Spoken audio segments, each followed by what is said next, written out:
नहीं नहीं, फिर ऐसा करना पड़ेगा ना दोनों को। हे गाइस, तो आज हमारे साथ है विवेक। आपका पूरा नाम क्या है? विवेकानंद मानना। विवेकानंद ही है।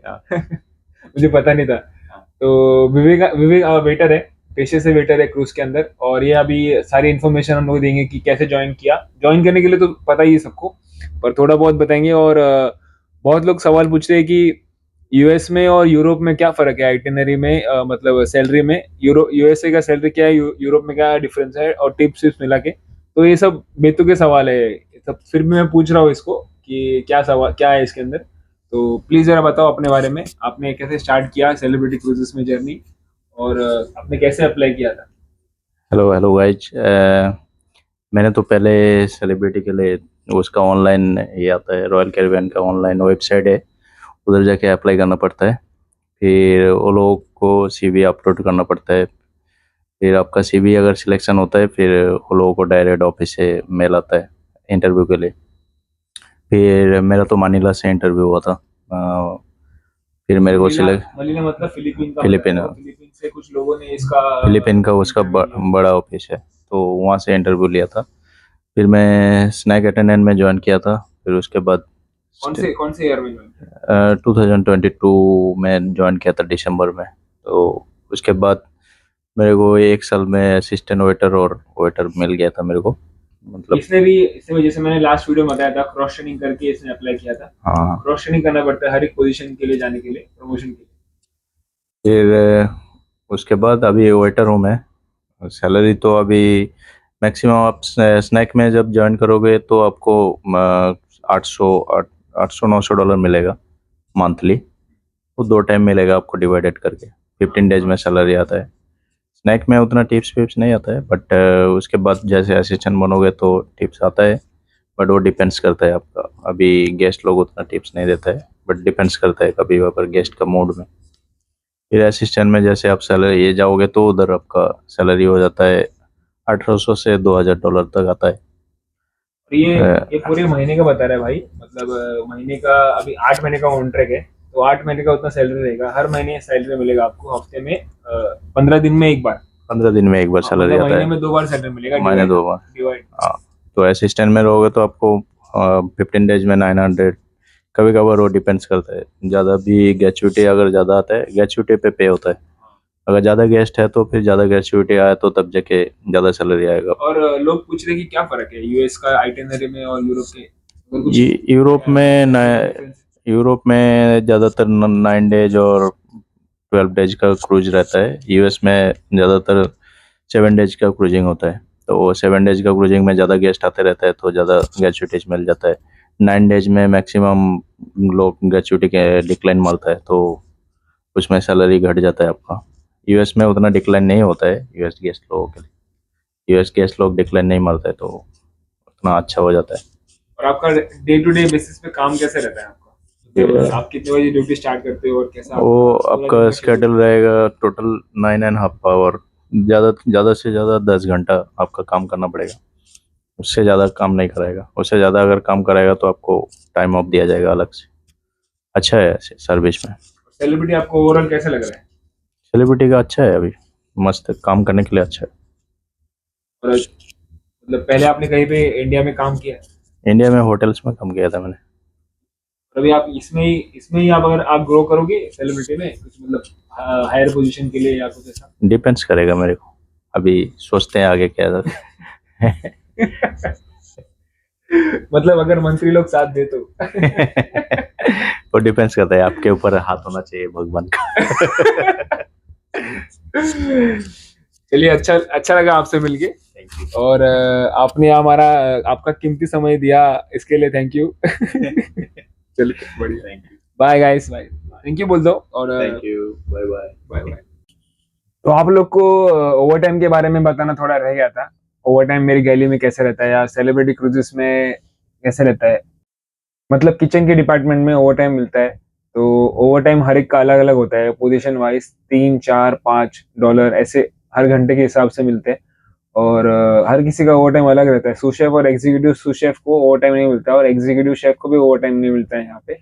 और ओवर टाइम कैलकुलेट कैसा होता है?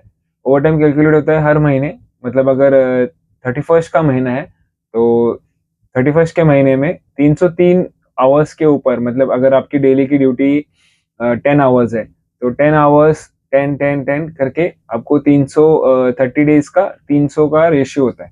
तो 303 के ऊपर आप जो भी जितना भी अगर काम करते हो, जैसे आपने एक दिन में 11 घंटा किया या एक दिन में आपका 12 घंटा हो गया, तो जैसे आप अगर 11 घंटे की ड्यूटी करते हो और 303 के ऊपर जा रहा है आपका, मतलब 304 पकड़ लो या 305 पकड़ लो, तो जो भी वो एक्स्ट्रा 2 आवर्स है वो ओवर टाइम काउंट करते हैं। तो हर किसी का, हर स्टाफ से लेके मतलब जूनियर जूनियर कॉमिक्स कुक हो गया, कॉमिक्स कुक हो गया, तो ये सब का सैलरी का डिफरेंस है और ओवर टाइम ऐसे कैलकुलेट होता है। तो जैसे 31st का महीना है, तो वो जो 31st डेट है उसका, जो अभी 31st जुलाई आएगा, 31st जुलाई का जो लास्ट लास्ट डे है 31st का, उसमें 10 आवर्स एक्स्ट्रा मिलते हैं। मतलब अगर आप 303 एग्जैक्टली 303 कर रहे हो और एक्स्ट्रा 31st का महीना है, तो और 10 घंटा उसके ऊपर एक्स्ट्रा चढ़ गया, तो 313 हो गया। तो 313 के ऊपर 10 घंटा है, वो आपका ओवर टाइम काउंट हो जाएगा। और अगर उससे भी ज्यादा है, 10 घंटे के ऊपर है, तो वो ऐसा काउंट किया जाएगा। मतलब 10 घंटे का ओवर टाइम तो मिलेगा ही, और जो उससे ज्यादा रहेगा वो ओवर टाइम आपको मिलेगा। और ऐसा नहीं है कि हम लोग को मतलब बहुत छूट है ओवर टाइम का बनाने की। हम लोग को बहुत टाइमिंग से काम करना पड़ता है। ओवर टाइम हम लोग को अलाउड नहीं है इतना बनाने के लिए, क्योंकि ज़्यादा काम है तो ही आपको ओवर टाइम मिलेगा, नहीं तो ऐसे ओवर टाइम नहीं मिलता है। अगर आपका काम एक्सट्रीमली ज़्यादा है या 10 घंटे के ऊपर, अगर आपको सुपरवाइजर बता रहा है कि आपको काम करना पड़ेगा 10 घंटे के ऊपर, तो ही आपको ओवर टाइम मिलेगा, ऐसे ऐसे ओवर टाइम नहीं मिलेगा आपको। तो उसके लिए आपको ज़्यादा अगर काम है तो ही आप दिखा सकते हो ओवर टाइम आपके टाइम कार्ड में। टाइम कार्ड मतलब डेली मुझे पंच इन पंच आउट करना पड़ता है ड्यूटी में जाने के बाद। अगर मैं ड्यूटी में जा रहा हूँ तो मुझे टाइम कार्ड के अंदर अटेंडेंस लगानी पड़ती है, और अगर मैं ड्यूटी से ब्रेक जा रहा हूँ तो मुझे वहाँ से वो चेकआउट करना पड़ता है। अगर मैं वैसा नहीं करूँगा तो, क्योंकि मुझे वार्निंग मिल सकती है, वार्निंग मिलती है सब चीज़ों के लिए, कि आपको कुछ भी अगर काम पे होता है, अगर आप काम के अगर एक्सीडेंट हो गया या कुछ भी हो गया, तो अगर आप अटेंडेंस में नहीं हो तो आपको इंश्योरेंस के बेनिफिट शायद ना मिल सके, क्योंकि मेडिकल वाले वही देखते हैं कि आप उस टाइम पे ड्यूटी पे थे या नहीं थे, या आपने टाइम कार्ड में पंच इन किया था कि नहीं किया था। और समझ लो कि जैसे 30 जून का मंथ है, ठीक है, 30 दिन का जून था, लास्ट मंथ जून था, 30 डेज ही थे खाली। और आपकी ड्यूटी अगर अगर आप डेली 10 घंटा ही कर रहे हो, एग्जैक्ट 10 आवर्स कर रहे हो, तो लास्ट डे पे आपका 300 आवर्स ही होगा, या 303 होगा क्रॉस। तो आपको ओवर टाइम नहीं मिलेगा, क्योंकि आपने 303 के आवर्स के ऊपर आपने ड्यूटी नहीं की। अगर 303 के नीचे भी होता है, जैसे 250 हो गया, 260 हो गया, तो फिर भी आपको ओवर टाइम नहीं मिलेगा, सैलरी पूरी आएगी।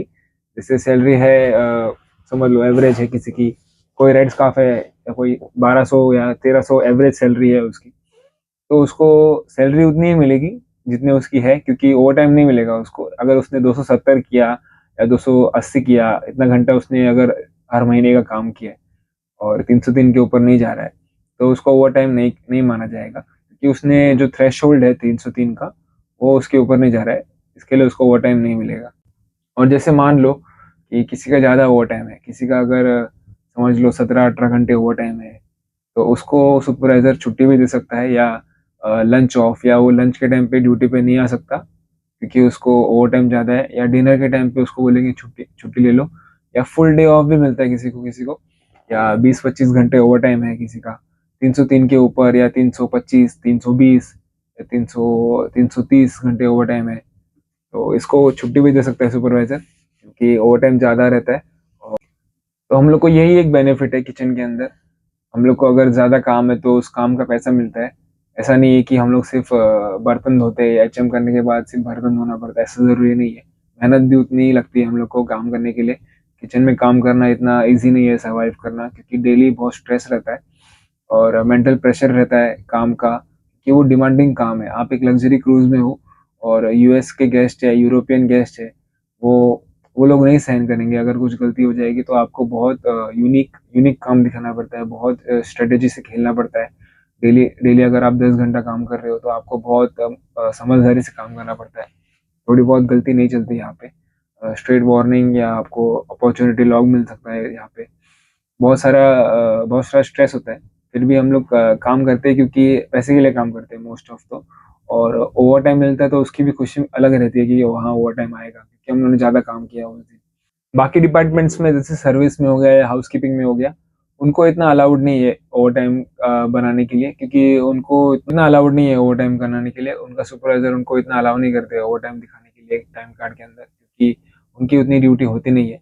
तो उनको अगर ओवर टाइम मिलता है तो वो उनको छुट्टी देते हैं, या तो लंच ऑफ या डिनर ऑफ उनको देना पड़ता है। उनको इतना किचन के जैसा नहीं है वहाँ पे, उनको एवरेज ओवर टाइम नहीं मिलता है।